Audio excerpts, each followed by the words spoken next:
I'm a sociologist at the Connected Places Catapult, and I'll take you through the first half of this webinar today. Next slide, please. So to start off, I would like to give you a bit of context to the presentations that you will hear today. So the learnings that you'll take part of have all been made under the Innovating for Clean Air program. And this is a 2-year-long endeavor to spark innovation that will help improve urban air quality in India. The program was launched in 2019, and it's coming to an end in March this year. And it's led by Innovate UK and delivered by 3 catapults here in the UK.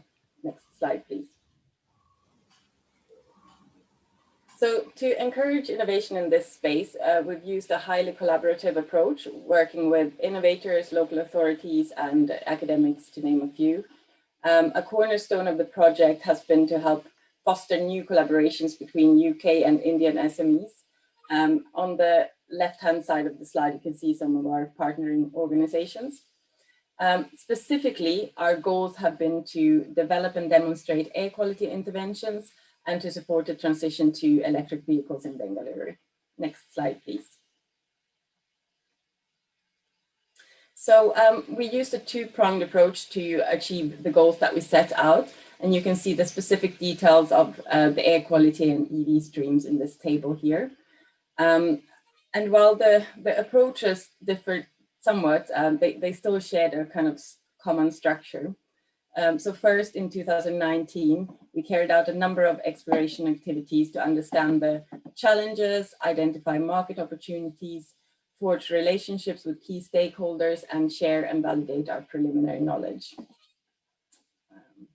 And as you can see, the EV users' insights that I'll share with you in a moment were all captured during this phase of the project. After that, in late 2019, early 2020, we set out to find Indian and British SMEs whose innovations could help address the air quality and EV challenges that we had identified in the previous phase. And then later in 2020 and 2021, our main work has been around supporting EV demonstration projects and around setting up a clean air testbed for SMEs to trial their air quality and EV innovations. And this testbed is still ongoing as we speak. And in the second half of the webinar, you'll hear much more about it. Next slide, please. So I would like to bring your attention to 2 activities that we are currently undertaking as part of the Innovating for Clean Air project. First of all, we will shortly be releasing a report about how to enter the Indian EV market. And this report will include many of the user research findings that I'll share with you today, but it also talks about the EV landscape more broadly.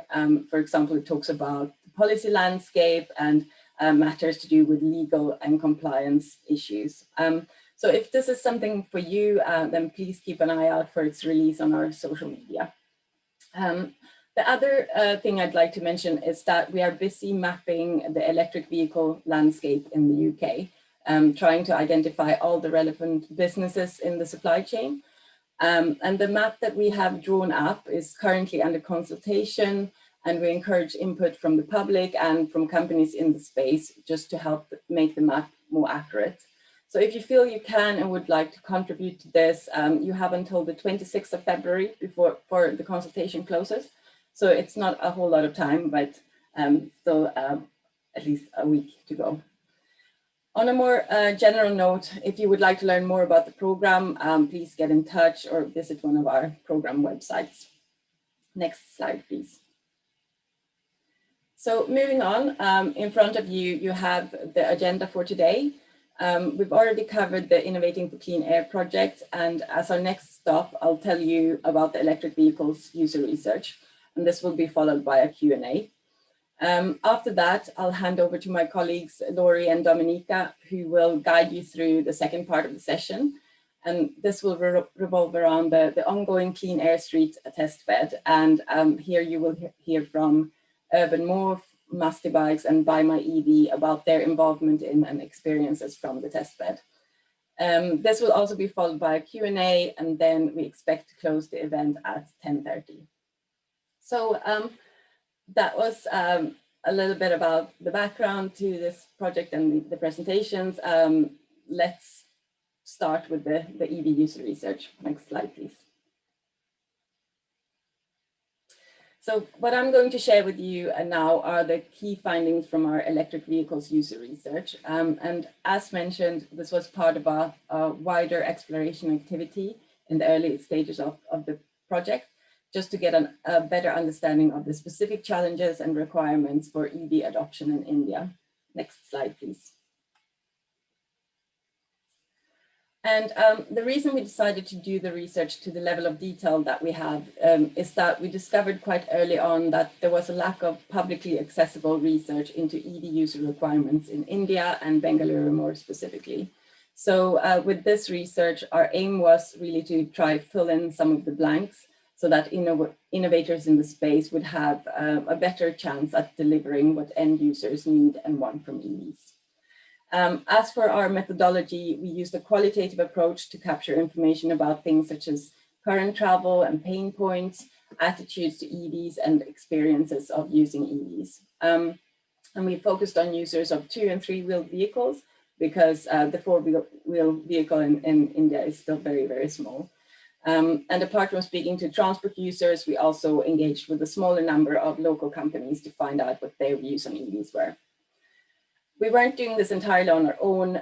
In particular, we were greatly helped by a local company called User Connect Consultancy, who carried out most of the on-the-ground data collection for us.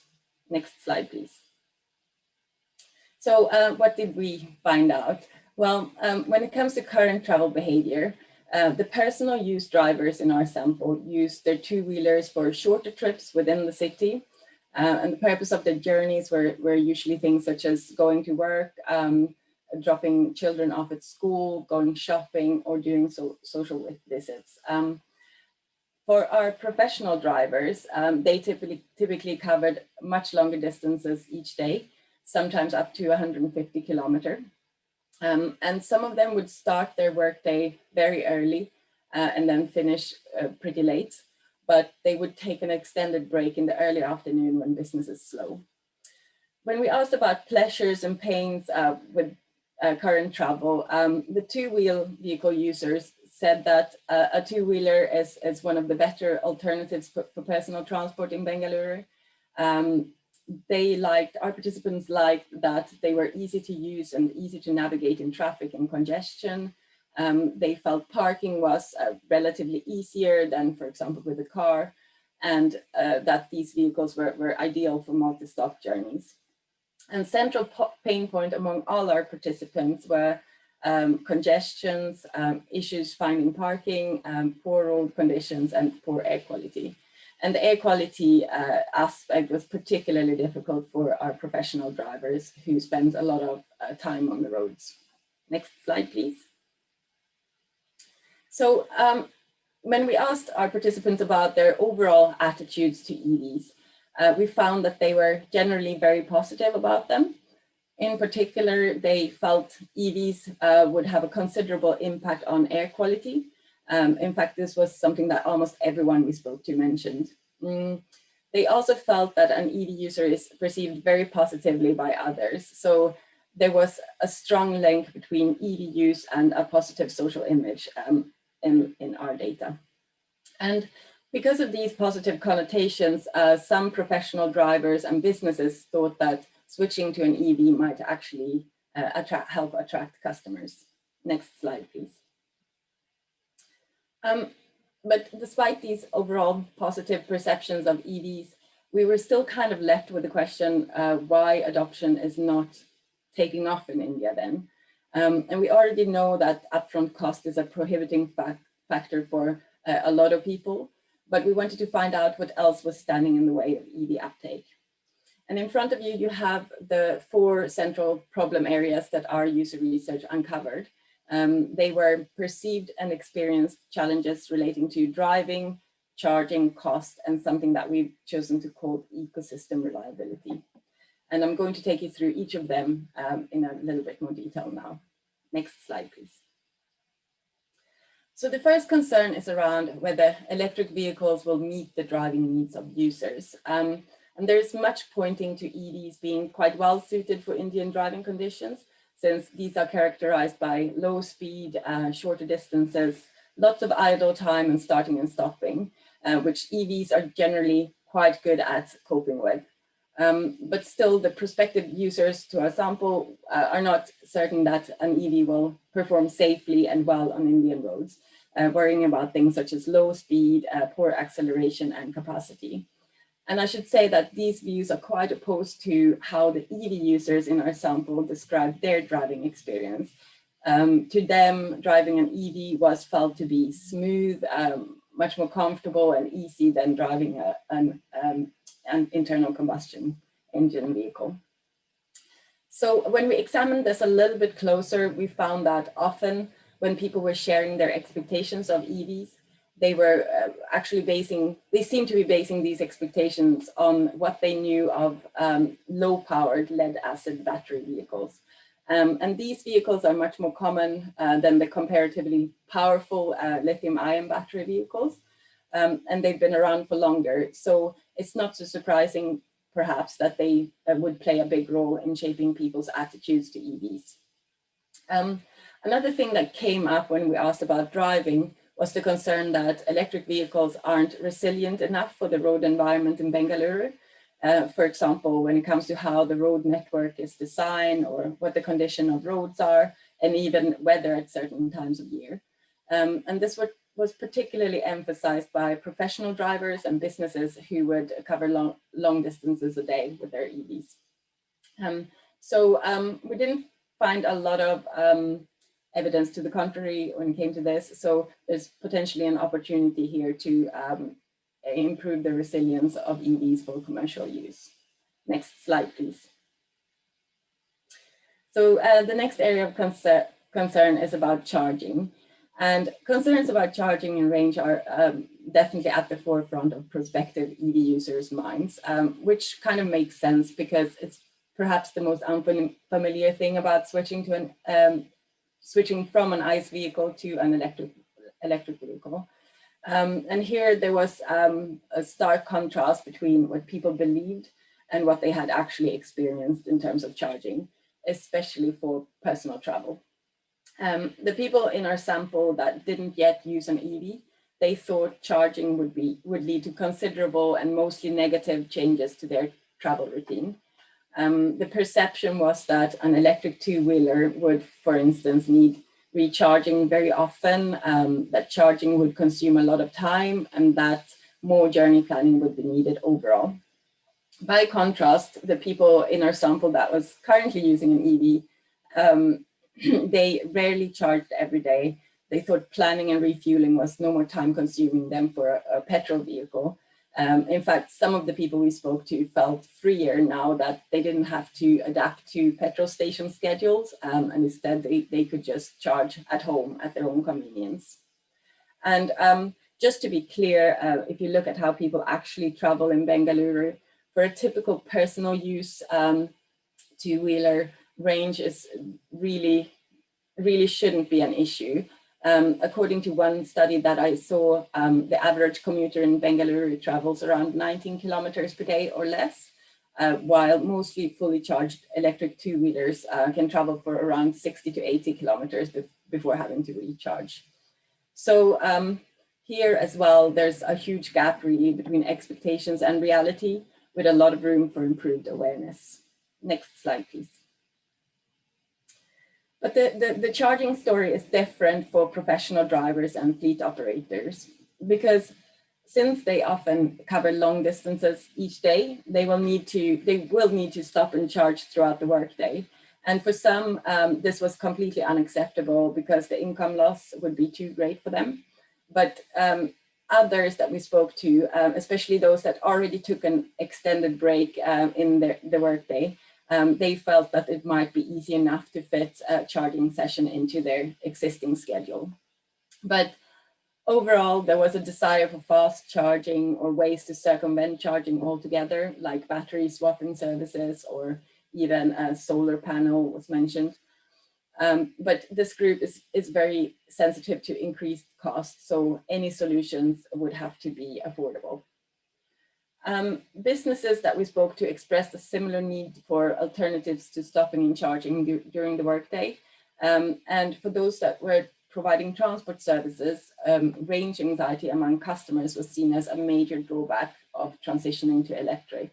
And some of them expressed that they might want to wait until range anxiety is alleviated in the public before being willing to take the leap to electric.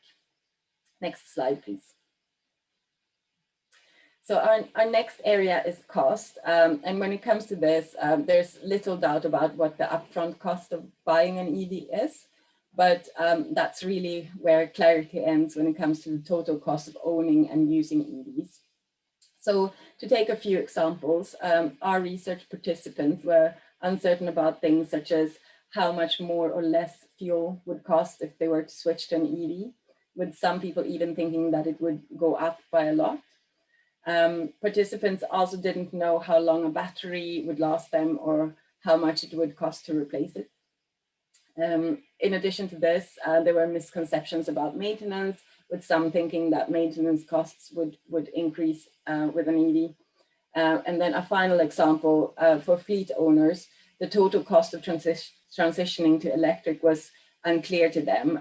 They were not sure that it would be economically beneficial in the long run, even though many of them recognized that their operation cost might actually go down. And as some of you might have noticed, some of the beliefs that people held about cost seems to go counter to what the consensus about EVs is, such as that fuel and maintenance costs will be much lower for EVs than for ICE vehicles. So all in all, there's a lot of uncertainty on this topic as well. And this uncertainty kind of cuts across both non-user and EV user groups. Next slide, please. So the final observation that I would like to mention is a lack of faith or trust in the system supporting the entire EV user experience. And this pretty much summarizes all the uncertainties that we've already touched upon, such as around performance and cost and charging. And it also adds some additional ones. So for example, our respondents were unsure about whether there will be skilled people to help maintain and service their vehicles and fleets. What to do, they also didn't know what to do with the vehicle as it reaches the end of its life. And also more broadly, they were unsure about the overall environmental footprint of EVs and whether it's actually better than an ICE equivalent. There was also sense among our respondents that collaboration between different stakeholders within the system, such as OEMs and service providers, could be better attuned to what customers need.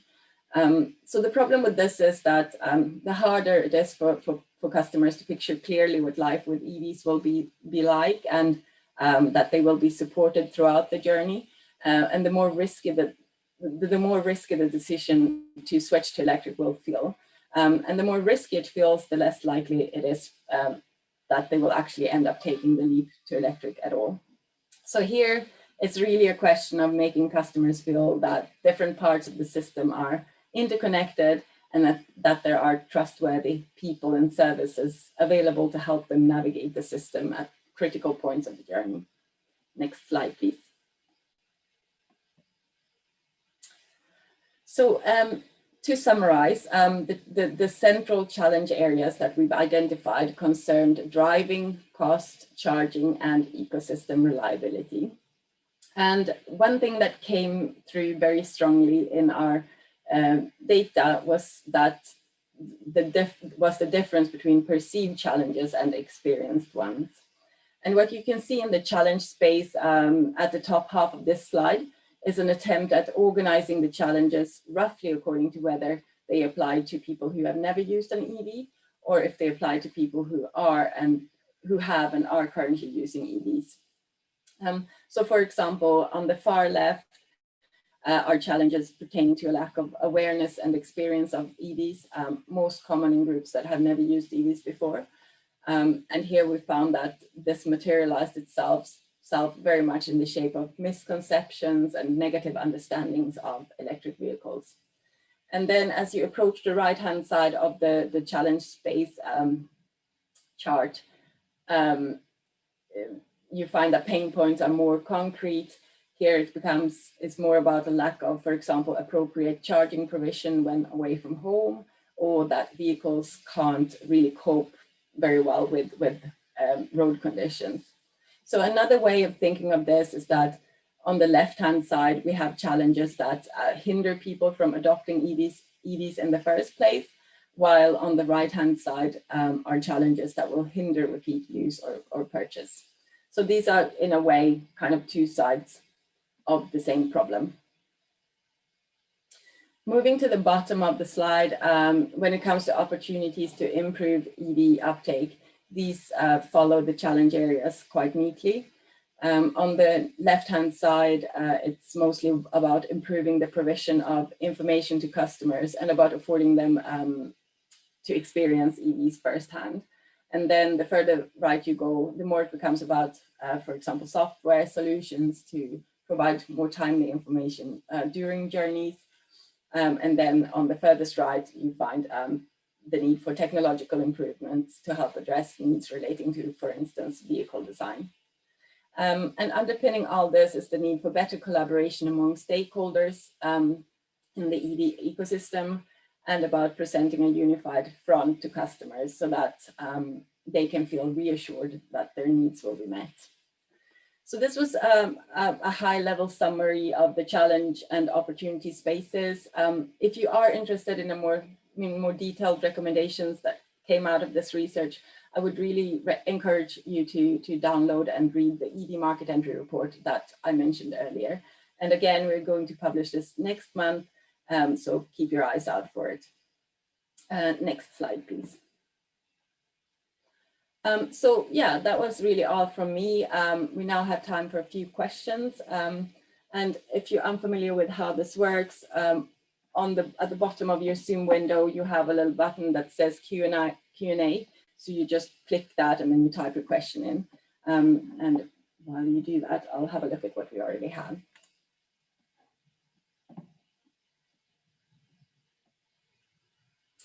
Okay, so one of the questions we have is whether there is any research carried out on passenger vehicle and commercial vehicle segment on EV adaptation or adoption, I'm guessing. So yes, there is research on this. There is some quantitative research, like from surveys and so forth, about how willing people would be to adopt a four-wheeler. We did not look into this at all, pretty much, because we knew that the market is still so small. So we wanted to focus our efforts on 2- and 3-wheeled vehicles. But there are some things, for some reports, for example, from Deloitte on attitudes to 4-wheel vehicles. And the next question is whether we can provide a link for the report. So I think if you have signed up with your email address, we could potentially signpost when the EV market entry report is released. But yeah, I will leave that question. I think I can't really answer that question more detailed than that, but it will also be advertised on our social media and our websites when it is released. And again, we are expecting to publish it in March. Another question is that if India information is hard to come by for the general public, have you thought of how this could be addressed? Actually, Dominika would like to answer that one. No, sorry, I would not. I just thought that clicking answer live would mean that you'll answer it live and everybody will see it. Apologies. Oh, okay, no worries. Yes, so I mean, with this research, it was really an attempt to address that problem, and by making this accessible to everyone and so on. Apart from that, I'm I'm not sure it's within our remit maybe to help make more research available to on the Indian requirements for EV adoption, though, if that answers the question.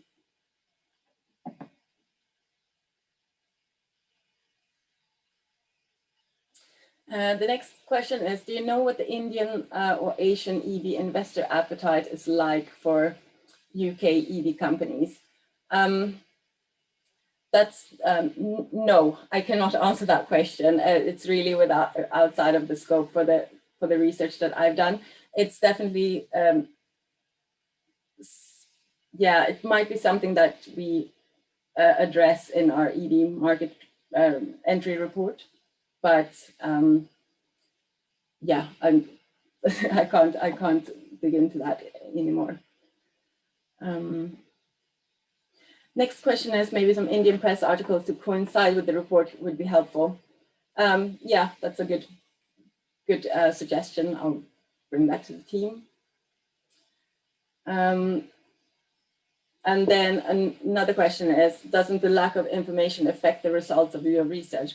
Certainly for the background literature review that we did, we didn't have that much to base our research instruments on. So yeah, it's obviously harder to compare our findings to what's already known about EV users in India. And then the next question is part of the challenge of EV uptake down to availability of the right technical skills within the industry base? Is there a need for us to look at how we allow people to convert from conventional ICE technical skills to electric engine powertrain skills? Need a few moments for that one. Yeah, I suppose there's a broader questions about skill shortage in this industry. And I mean, the Connected Places Catapult is currently undertaking a different project that looks exactly at that. Again, that was not within the scope of the research that we did here, though. But if you are interested in skills, then we do have some other work going on in that area. I'm just conscious of time. So I think I have time for one more question before we have to move on to the next slide.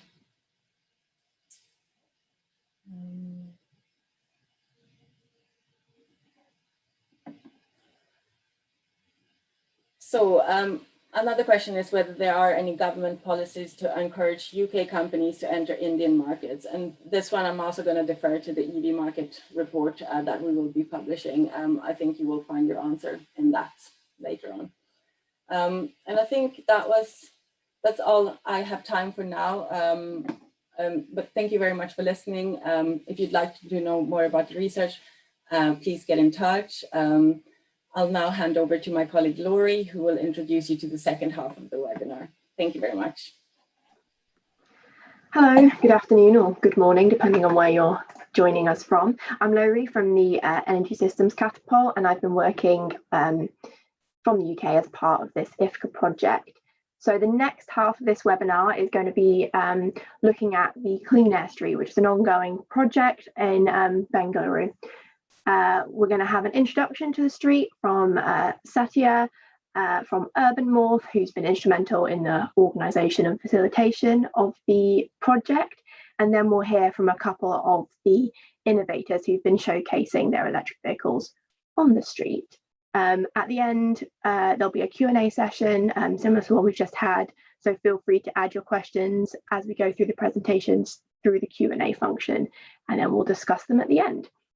So without further ado, I'll hand you over to Satya. Thank you, Laurie. I hope you can hear me. If not, please do let me know. I'm Satya Shankaran. I'm a director at Urban Morph, which is a consulting company focusing on electric mobility, transportation, mobility, environment, and energy.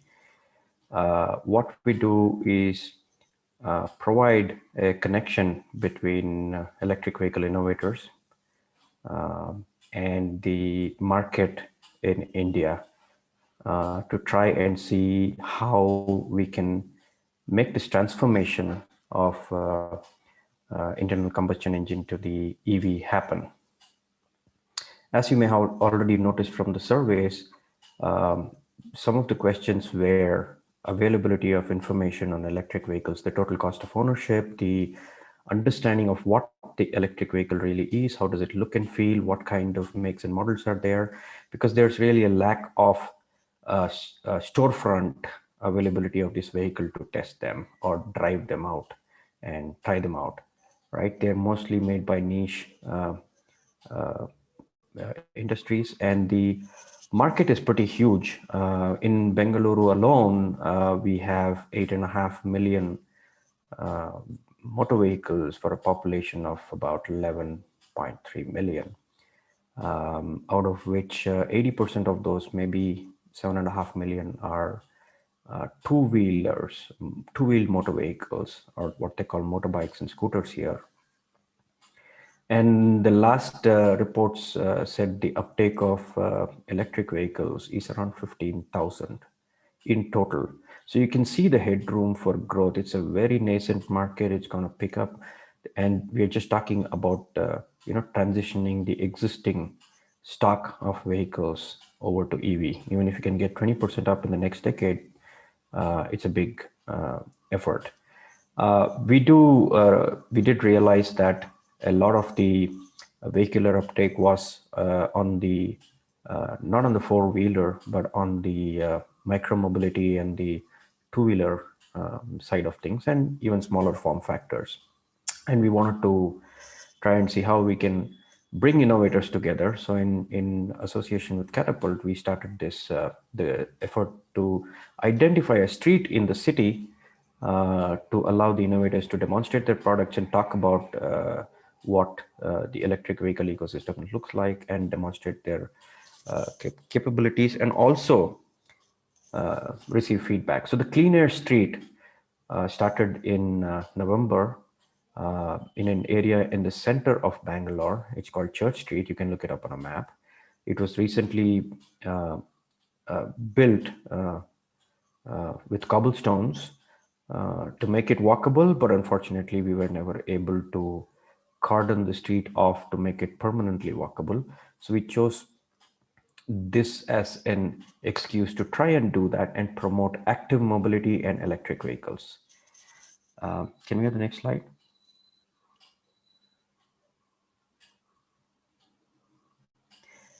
So the Directorate of Urban Land Transport is an agency in the state of Karnataka, where Bangalore is the capital.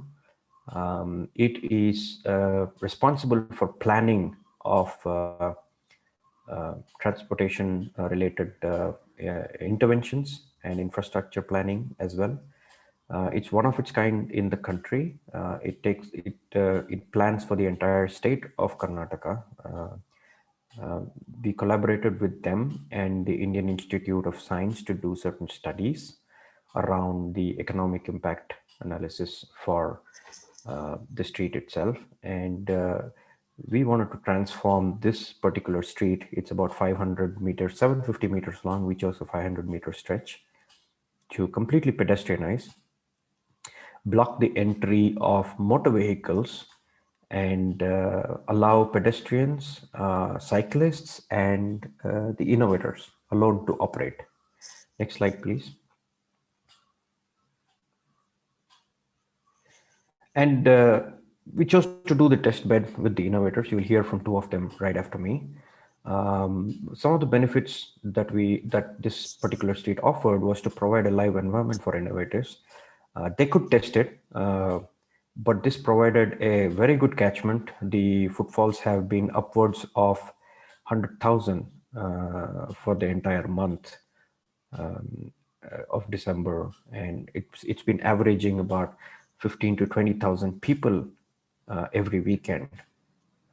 And that's the kind of catchment of people who would get an exposure to the technologies. We not only had the EV electric vehicle innovators, but we also had air quality innovators as well, who would measure the air quality levels on the street and show that with EV and clean and active mobility, we can make a transformation in the city little by little. It was a pilot. This also afforded the innovators to capture some user inputs to improve their products, understand what the user likes. So there was a lot of input that the innovators will tell you that they got on pricing, on ease of use, on range anxieties that they had, would they like to rent, buy. They got a lot of inputs on to improve the products. But what it predominantly did was allowed the government, with the TULT and the local government also being a part of this, it allowed them a glimpse into what the market looks like. Who are these innovators? What are they making? And how do they look? What do they do? It helps inform them of any policies that they might make. There will be a back of the mind recall that, look, there is a market for these kind of vehicles. There are people out there who are using this. So let's, possibly make policies which might encourage the adoption of these. So the potential for influencing policy in the long run was definitely one of the big benefits. Next slide, please.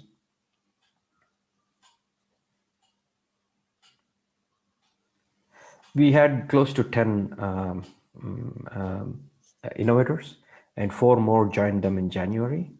We're at the fag end of testing them all out. There's a ton of research and inputs that the people have got, and it's been extremely beneficial and informative for a lot of people. This has also led to, on a side track, Urban Morph building, in association with Catapult, an electric vehicle dashboard, which will provide more information in the coming days as to for new users how they can do a total cost of ownership and get into the EV space, and after they get into the EV space, how they can kind of track and understand their behavior and metrics and their performance, basically, compared to the entire city. Next, please. So some of the features of the Clean Air Street, like I mentioned, was we didn't allow, it was a very intense effort. A great amount of effort went into making this street pedestrian only. The amount of work that the Directorate of Urban Land Transport, the cost and time and effort that their staff put in has been just exemplary, to say the least. They did a lot of public consultation because this was a mixed use neighborhood. There were apartments, predominantly it was commercial, but there were a few apartments with elderly people who had to be let out. We had to make passes and convince them that this was going to be good. Before this effort, nowhere in India had there been a consistent effort to, over a long period, to try keeping a street or active transport only. Most of our metrics came from outside the country, mostly Europe. We would quote the typical London case study of 40% improvement in business when the street was closed for traffic. But now we have an Indian case study, and the amount of effort that it took, considering Indians don't really like a lot of order, it was an effort to keep order in this place, to keep the vehicles out, and to make sure that people followed the rules. And social distancing was a major concern. You'll see everyone wearing a mask. We had to enforce mask wearing through fines, and we had to ensure social distancing. And yet we had, I don't have the news article here, maybe I can put it out there somewhere, but there will be a study that will come out on the economic impact. But yeah, there was huge amount of benefits to the businesses. In 3 weeks flat, they were recovered back to 90 to 100% of their pre-COVID times of business. Lots of new businesses opened up during this period, and the street is abuzz with people and business and keeping social distancing in mind. Next, please. It became a very nice place for people to come around. So the before picture tells you a tale. It was desolate. What you see, in fact, those 3 vehicles might be during a good day. When we took a walk through in August and September, it was absolutely desolate. There was all the shops were shuttered, and there was nobody on the street. They were losing money down the pipe. But then the fortunes changed after the cleaner street came in. People have so much fun now that they want to keep it open. The shopkeepers association there was so skeptical of this effort. They said, we're just going to lose business if people don't come in cars and land up at our doorstep. And now they are the ones standing up and saying, we want this to continue. That's the story of Cleaner Street. Next, please. I guess I'll leave you with this last slide, which is basically an encapsulation of how successful this effort has been. And it's now possibly going to be replicated, not exactly like this, but somehow else in the rest of the city. More and more streets are going to go pedestrian friendly, if not completely pedestrianized. And the hope is that over time, we can make such zones for electric vehicles only, along with active transport. Possibly if the micromobility operators in UK and India get together and start operations and make that a huge success, micromobility is the way to go. Small form factors can provide better range and have a better uptake in India. So I'll leave you with this, but it's been a huge learning experience for us. And I can take questions when the moderators allow us to. Thank you.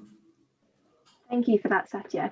Yeah, so we'll hold questions until after we've heard from the innovators. But yeah, feel free to add those questions in as we go along. So if we could have the next slide, please. So now we're going to hear from one of the innovators that has been showcasing their electric vehicles on the street. So, sorry, Dominica, did you want to? I'm just going to introduce Shravan, who is a founder of an electric bike company, Masti Bikes. And we worked with Shravan from the very beginning, and he's one of our most successful SMEs feedback-wise. We gathered more than 270 user-saver responses from Church Street visitors who were trying his bikes, but I will let him speak for himself. Hi, Shravan. Hi guys. I'm Shravan. I'm founder of Masti Bikes. So we make electric bicycles in-house. Our cycles is very unique design. If you can see that design, I think. Next slide, please.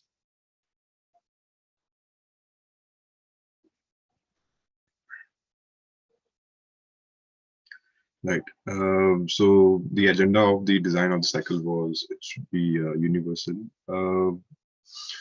See, electric vehicles in India as of now is not widely adopted because of two factors. One is cost and second is reliability. If cost is very high, people will not come forward.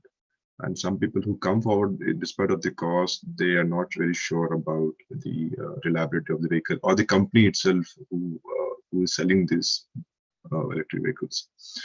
So I thought, if not the expensive vehicles, maybe a cheaper vehicles, which can be used for any family for their daily commute, or could be small businesses like delivery or something like that. So that was the idea. I started this design. In 2015, we were in prototype, but in 2016, we came with first prototype. And the guy who is carrying the boxes are those the prototypes which we put up in Church Street. And on the right corner, right bottom corner, you can see the final design which has come.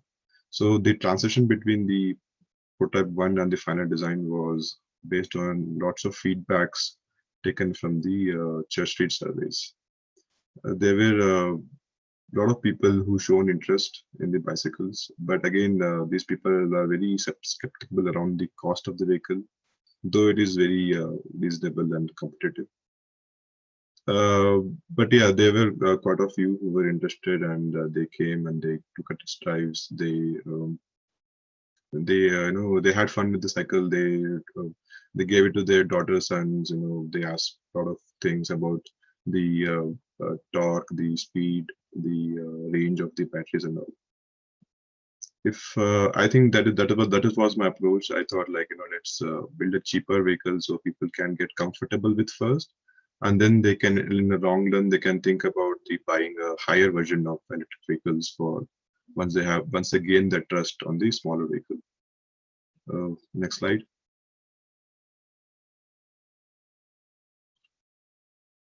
So these are the vehicles which are on Church Street now. So you can see the use cases in the larger picture, which is carrying vegetables and all. So the cycle itself is multi-utility vehicle. It can be used for commute. It can be used for cargo applications like this. So after this, so this is the cycles prototypes ones. But now we are building a final model based on the feedbacks collected from the Church Street. Church Street was a very good experience for me personally because in times of COVID, we anyway didn't do any much business, but since we were quite amount of we were close or we were free only. So what happened is we put up the cycles and many people came and they were quite interested. What I identified was like people are not aware of electric vehicles itself in India. As soon as they see cycle, they were quite happy about riding these cycles. They said this is the first time I'm riding electric cycle. It's very nice. I really love the feeling. But again, the cost was something that they was little skeptical of. Next slide.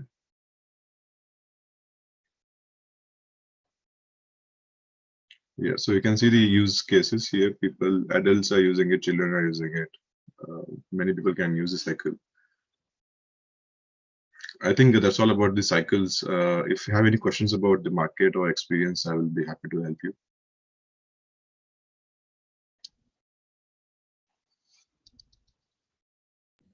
Thanks very much, Shravan. I think we will take some of the questions with the Q&A at the end. So if anybody would like to ask any questions, please type them in and then we will come back to them at the end of the webinar. But thank you very much for sharing. Yeah, thanks. So if we go on to the next slide, please. We now have one of the co-founders and COO of Buy My EV, who's also been down on the street showcasing their vehicles. So Varsha, if I hand over to you now. Hi everyone. Thank you, Laurie. Well, I'm Varsha Vasudeva, co-founder and CEO of Buy My EV Technology Private Limited. We are a 2-year-old startup based out of Bangalore. We have been operational since 2019. Next slide, please. Okay, so as we all know, micromobility refers to the commute, what you actually typically do in the range of 10 to 20 miles. And with urbanization on the rise, we see that a lot of people are making trips in this space. And this is our accessible market at Buy My EV. So what our mission is to make sure that we make this hyperlocal commute clean, green with the help of technology. And for example, the controller, the motor, the battery packs, they're all very indigenous to our company. And these bikes are IoT enabled. I'm specifically talking about kick scooters, and we also have them a provision of cloud connection. So we gather a lot of data, and we do have a provision to use the data for analysis later on. Some of the other interesting projects, what we are trying to do is to make possible solutions of off-grid charging on these batteries. And we also have a fleet dashboard, which is in-house developed. So in case if we would like to deploy it for B2B customers, we do have an extension available for it. Not only this, we also can have integration with sensors to monitor something like air quality index. So that's also a possibility, which is a feature available on our micromobility solutions that we provide in Buy My EV. So this being the sneak peek of what we do. And next slide, please. So how we got engaged with the Clean Air Street is something which I would have to talk about a bit about on the product. So when we had these kick scooters, we were looking for a space where we could introduce this as a possible micromobility solution for users, for larger consumers.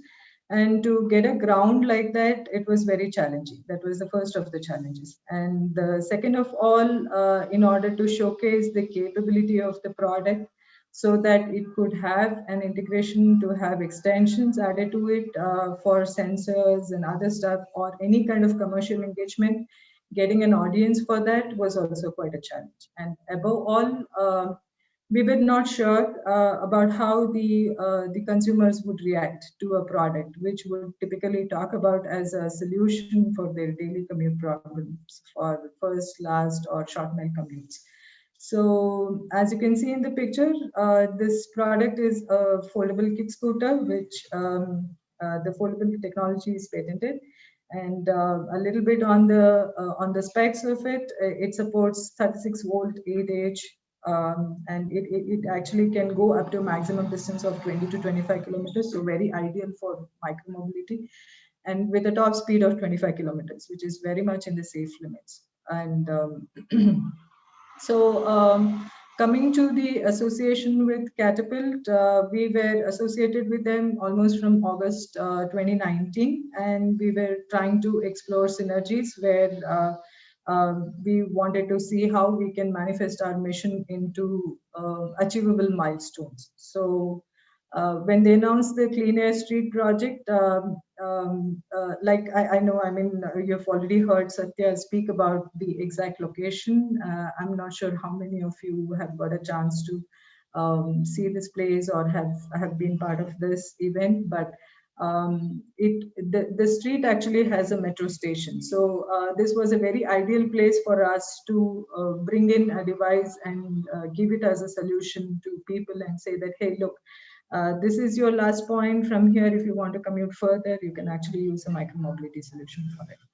So that was very ideal. It worked for us. So we signed up for the testbed project. And next slide, please.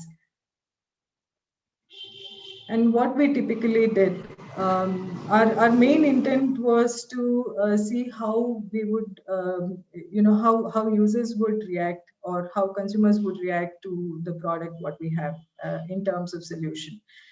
We didn't want to give a wrong message out saying that it was for any kind of adventure or thrill or any kind of entertainment aspect. So we really wanted to make sure that people make a conscious choice. So the very first thing what we did is we demoed the product, and so it was a variety of consumers who actually were walking in every weekend during the campaign. And by the way, we did the campaign for 6 weeks. So we started for 2 weeks in the month of November, then we paused it in the month of December, then we paused it for 2 weeks, and then we resumed our campaign for 4 weeks. And we got good amount of feedback in 100 plus. And most of this, after the demo, we would give these kick scooters for tryouts for consumers. So this church street is typically a small stretch, hardly about 750 meters. So people could actually go from one end to another and feel the bike for themselves, and then try to relate it to having it as a commute option for their first, last, or short mile distances, what they would do every day. So obviously we collected feedback from them. And interestingly, the next slide, please. Okay, so what we figured out is kick scooters was pretty much acceptable by people on the streets. So public places, people strongly supported. And the most interesting feature that they all liked was the carry-on ability, so that they could actually use this as an auxiliary means of transport in any other kind of public transport. So people did feel that it was beneficial to have something like this, which was a semi-personal mobility service that they could opt for. And what our friend Dr. Lavisa has already mentioned about the cost factor and the economic acceptance of the people on the economic aspect of having these EVs introduced in the market. So we gave an option if people were ready to go about for rental, and people were definitely okay to have use the services of such kind of micromobility products. based on rental basis. And most of the typical short mile distance commute in India is priced in INR 100 to 200. So people were also very clear on mentioning that if it is priced less than somewhere between INR 100, so they would be definitely interested in accepting a change. So well, as typical entrepreneurs, I think that becomes our responsibility, that we kind of make the society very aware of what we are trying to bring in a change. So keeping in mind that concept, we were very thrilled to even find the buzzwords amongst the consumers, like, that came in very bold when we actually took the survey. So some of them did say that it was lightweight, it was portable, the right quality, the comfort. So it was kind of an overall positive experience for an SME like us. And I must also special thanks to Laurie that we have brainstormed on putting this feedback details in a manner that is presentable today. So the next slide, please. So the way forward, what we would like to see is kind of a rapid adoption of EVs, especially for micromobility services. So if there is a fleet induction that can happen in public places, which would be very convenient, that should really, like, lift up SMEs like us. And obviously that cannot happen without the support of policy or regulatory aspects from the government organizations. So just in the heat of the moment, that whatever we have achieved so far, we would like to keep the momentum going on. So well, that also should include some attractive subsidies or benefits for the consumers, like typical, let's say, for example, if there is a hop on hop off service, and these kick scooters are part of the hop on hop off service, and if they get a chance to kind of use that along with the hop on hop off service, that itself would be a good pilot project. And we would definitely be interested in associating anything like that in future. So that's all I had for today. The next slide, of course, a very big thank you to Catapult, Urban Morph, and DALT Bengaluru for giving us this opportunity to be present on the campaign. If there are any questions, I'm okay to take them, or if I'm able to answer, then fine. If not, I might offline take them. Thank you very much, Varsha. We will have some questions, and I will kind of go from the top of the Q&A and then kind of ask everybody as the questions came along. So if you can click to the next slide, please. Although I think it's, yeah, just a Q&A slide. So I think the first question that came just after Masti Bike's presentation finished is, Shravan, has there been any state intervention or support for your electric vehicles, for your electric bikes? Well, there are a lot of startups in India for electric bikes. I'm not sure about state intervention, but there are a few grants people can apply for, and there is support from different incubators for supporting your startup. But yeah, it's a small grant. Maybe it will help you to make up prototyping or some kind of inventing some kind of technology. But it's not for a scalable stage or something like that. You have to, I mean, if you're a startup, then you have to put a lot of effort on your own to get it up and going. Thank you. The next one I think will be for both you and Varsha, which is, what is the e-bike market size and growth rate in India, and how many manufacturers are there, and what proportion of sales are domestic made? Okay, the e-bike market size is roughly about 70 billion, and the growth rate, as opposed to keeping in mind till 2030, is at the rate of 30%. And how many manufacturers are there? I'm really not sure the exact number of manufacturers of e-bikes in India. And the proportional sales are domestic made. Yes, I think right now with EVs specifically, I guess 60% of the sales does happen domestically. So um, those are the things I can answer at the moment. Yeah. Okay. Great, thank you very much. Then we have a question, I think, to you, Varsha. Does Buy My EV provide a platform as a service? Yes, for our e-bikes, we do provide it as platform as a service. Thank you. Then I think to you as well, how convenient to use your service in terms of booking or reserving and making sure that when user come to pick up the vehicle, it's fully charged and etc. And what is your future plan to address a wider market? Okay, so here we are slightly different in the way we operate. We generally try to keep things, everything online and minimalistic intervention. So if somebody is interested, our website has a number where they can actually call us or leave a message. So we would be sending them the forms to fill. Once they make the booking, please keep in mind that we are doing personal mobility solutions here at the moment. So it is not like a shared service which is available for a shorter duration. So the terms and conditions will be explained to them when they would actually fill in the form. So yes, that's the current process what we follow. And yes, the vehicles will be fully charged condition when it gets deployed to the consumer. And future plan, we want to kind of bring in more models and make it more indigenous. Currently, we are doing only pass, so we do actually have only subscription options available. So obviously, the future is to go B2C. Mm-hmm. Yeah. Great, thank you. Then a question, I think, coming back to the grants, I think even from the same person. So could you use the grant for a publicity campaign? Shravan or...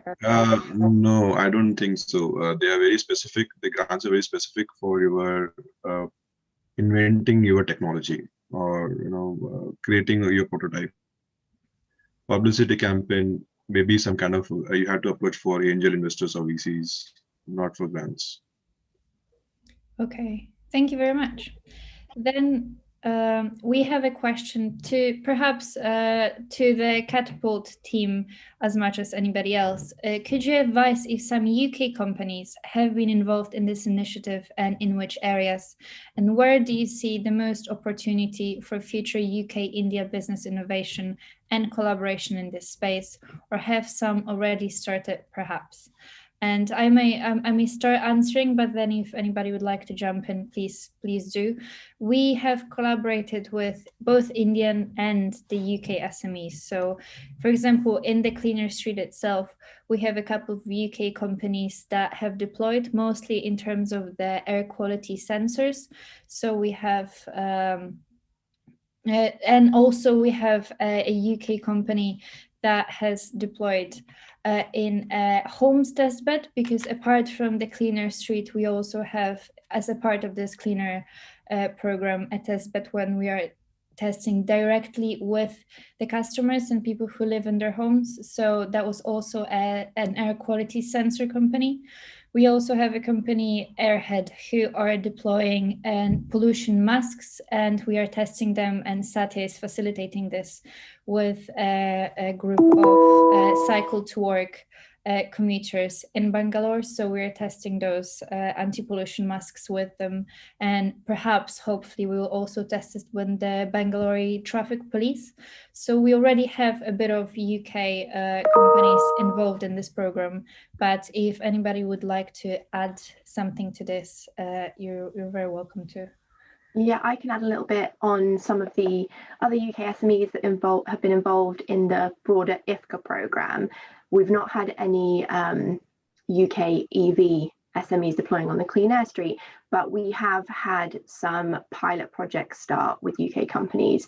There are a couple of charge point manufacturers from the UK. So City V have started a pilot project with a taxi company in Bengaluru, providing charge points to them and working in collaboration to gather data on their charging behaviours of their electric fleet. And there's also ongoing projects on the IISc campus where there are both Indian SMEs, Transvahan, who have passenger e-rickshaws, and also UK company who have installed or are in the process of installing solar powered chargers on the campus. And so those are just, and there are a few more ongoing SME projects as well that have been happening out in India, and they've been pretty successful. And I think also in terms of the last bit of the question, in terms of the UK-India business innovation and collaboration space, that's covered in more detail in the EV market entry report that Larissa mentioned. So keep an eye out for that one for more details on the specifics of the opportunities in that collaboration space. Yeah, I would just like to add on one last bit on that question. So I don't think there is any restriction at the moment on what we could just collaborate. So as we get along, we might explore synergies and then work towards a common solution. So I think the possibility is still there's a greater possibility of innovation possible with both UK and Indian SMEs. Great, thank you very much. Does anybody have any more questions? I think we have about 8 minutes until the official end of the webinar. So if you have anything else to ask or anything else to add, I think this will be the last chance.